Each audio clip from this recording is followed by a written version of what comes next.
Thank you, Luke. Great job. I like the socks. Thank you, sir. I've never seen you before in my life. Let's give another round of applause for our students. They're amazing. Amazing.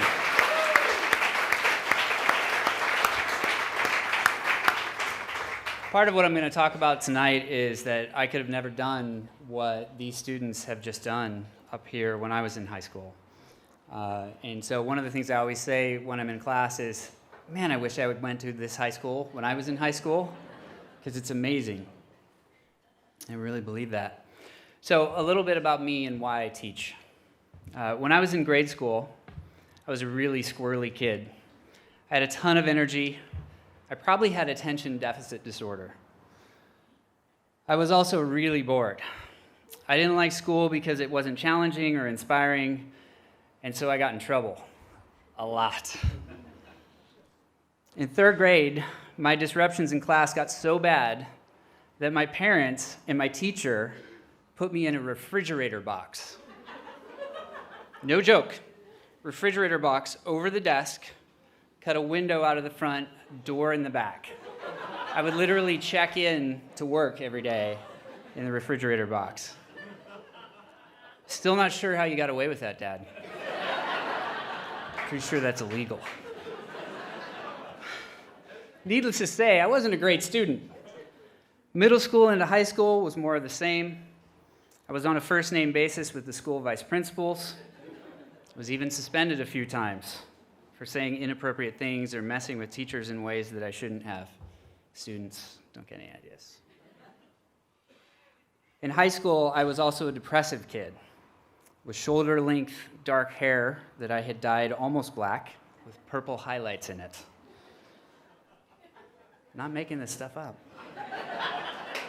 My grades were terrible, C's and D's. I thought I was stupid and that I'd never really amount to much.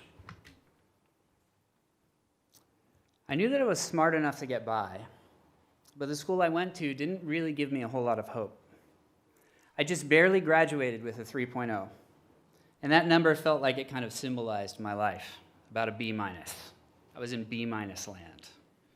I also got a 940 on my SAT. You have to work really hard to get a 940 on your SAT.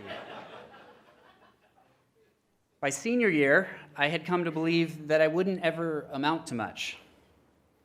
You see, at school, I had very few kind of plausible adult human beings speaking truth and goodness into my life. Of course, my parents were always there with love and support for me, telling me they believed in me and challenging me to do better. But adolescence is not really a time where you can hear that and accept that very well. I wasn't really listening at that point in my life. So after a year of junior college, when my parents approached me and asked me if I would consider going to Westmont, I'm noticing a theme here tonight, Westmont, I agreed to drive up with my mom to see it. And when I saw the campus and how beautiful it was, I said, sure, I could go here for 3 years. This place looks beautiful. It looks like Forest Home. Why not? That was the extent of my decision. So I went to Westmont as a sophomore transfer and got put in a dorm with all the other transfer students. It was a rough situation. Everyone else had spent freshman year getting to know one another and getting to know the ins and outs of the school. We transfers were lost. To make matters worse, my roommate that year was handsome, popular, and a genius. Really, a certified first-order genius. He could play the piano flawlessly. He got A's in all of his tests, seemingly without studying. I don't think I ever saw him study. And generally did everything well. Your basic nightmare. And as if that weren't enough, he would get letters from Mensa every month reminding him and all the rest of us that he was a genius and we weren't. Okay. At this point, you're probably thinking, what's gotten into Stratton? He's telling his life like it's Alexander in the terrible, horrible, no good, very bad day. Well, there's a reason why my wife calls me Sunshine, and it's not because I'm sunny.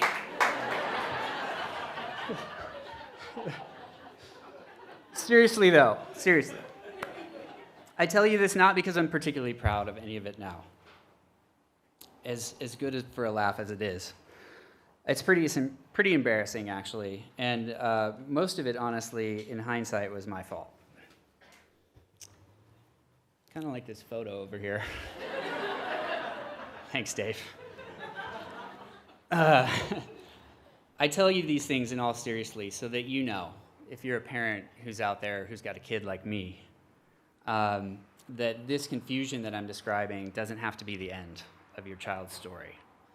Because my story took a turn. And it was specifically the result of a teacher who entered my life that first year at Westmont. My New Testament teacher was super bright. He had gone to Wheaton and then I believe straight on to Cambridge University to do his PhD in New Testament.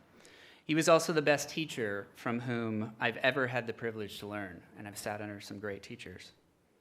He made class exciting and interesting, and he made me love the subject. But boy, were his classes difficult. His tests were notorious around campus for being unbeatable. It was hard to get an A in his class, let alone try to get 100% on any of his tests. Of course, my roommate would always get the highest scores. I know because I would go and I would look at the list where they post the grades, and his name would always be at the top. And I, on the other hand, while I was enjoying the class, was constantly getting C's. But I really loved it. So one day, because of my love for the class and for his teaching, I decided to go to my teacher's office hours. I still remember it. I strolled up to his office with my long hair and a bandana on my head, and I immediately thought, how ridiculous I look right now. I'll never forget how intimidated I was. I had to muster up a lot of courage just to go into his office. But I found him so compelling as an individual that I wanted to spend more time with him. And so I went in and I sat down and I started talking about my life and how I was struggling to do well and how my roommate was just killing it without even trying. It was frustrating. And my teacher did an amazing thing. He stopped and he listened to me. I mean, he really listened. Like he was interested and he cared. He wanted to know me, but he also really cared about my learning. So I kept coming back, and we kept talking about theology and life, and we got to know one another well. And then one day, when I was in a self-disparaging mood, he presented me with a challenge. He told me that if I worked hard, he thought I could achieve as good or better results than my roommate on the next test. I was incredulous, but he was deadly serious. And there was something about his belief in me that mattered more than anything to me in that moment. He was believing me into something that I couldn't even believe for myself. And you know what? I worked really hard on that next test, and I felt pretty good after I finished it. And I can still remember the day I went to check on my grades on that posting outside of his office. And I saw my grade above my roommate's grade on the test list.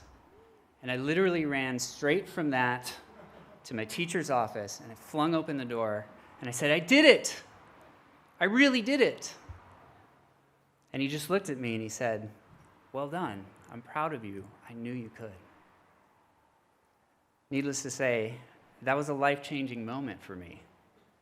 And it wasn't about the grade or even about beating my roommate, although I confess that was pretty sweet.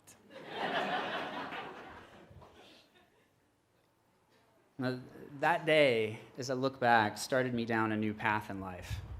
My love for learning just absolutely took off. I dove into my books and studies. I spent countless hours in a library cubicle that looked strangely like a refrigerator box.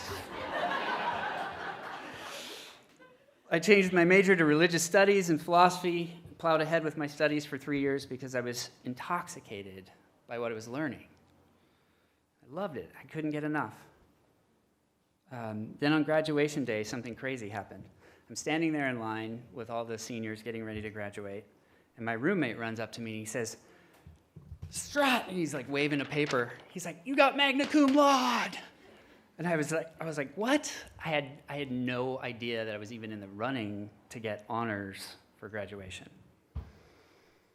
That's how deeply I was into studying. I never forgot.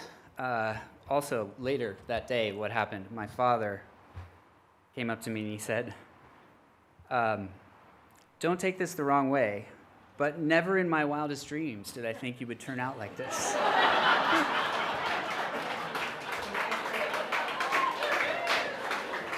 You remember? And I know he meant it as a compliment and that he was proud. But I'm not telling this story to toot my own horn. I'm telling this story to tell you why I am a teacher. I'm a teacher because I had a teacher that loved me and believed in me, even when I couldn't believe good things about myself. A teacher who pushed me to do really difficult things, and a teacher who made me love learning for its own sake. There's a very real sense in which, as I stand before you today, that teacher saved me from a very different kind of life that I was hurtling towards. I know I would not have done well in school without his affirmation and friendship. And I'm fairly certain that I wouldn't be a Christian either. Nor would I have the strong sense of deep and abiding contentment and purpose that I have today. In short, I wouldn't be living abundantly without his influence in my life. He took time to see who I really was, and that made all the difference. All this to say, I'm teaching at Pacifica today because I want to do for your children, and for my children, what my teacher did for me. A couple closing thoughts here. You see, friends, Pacifica is a place of abundance, and you've seen it, you've heard it here tonight. And it's not because students will get into great colleges, though they have and they will. And not because they make a ton of money, though some of them will, and that's fine and that's good. And not because they will have a bunch of technical skill, though they do and we will teach them. No, Pacifica is a place of abundance, primarily because here students are known and they are loved. And they are led toward the truth by teachers who love them very, very deeply and have walked the path before them.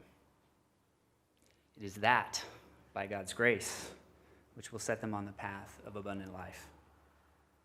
Thank you for letting me share a bit of my story tonight, and thank you for giving me the great privilege of getting to do this work that I do.